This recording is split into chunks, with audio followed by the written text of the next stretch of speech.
கவுனி அரிசியை 5 முதல் 6 முறை நன்றாக அலசி நல்ல தண்ணீரில் 5 மணி நேரம் ஊற வைக்கவும்.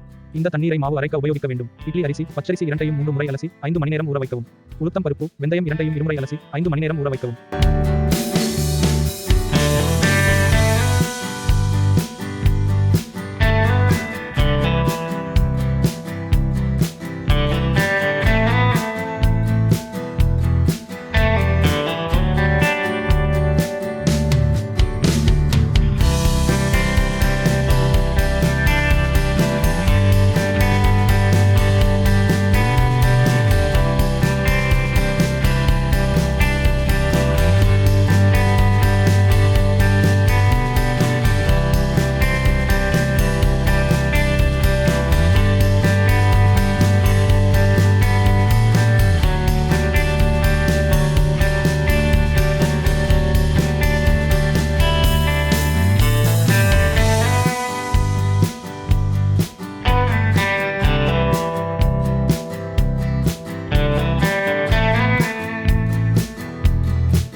குறிப்பிட்ட நேரத்திற்கு பின் ஒரு மிக்ஸி ஜாரில் முதலில் உளுத்தம் பருப்பு, வெந்தயம் இரண்டையும் மைய அரைக்கவும்.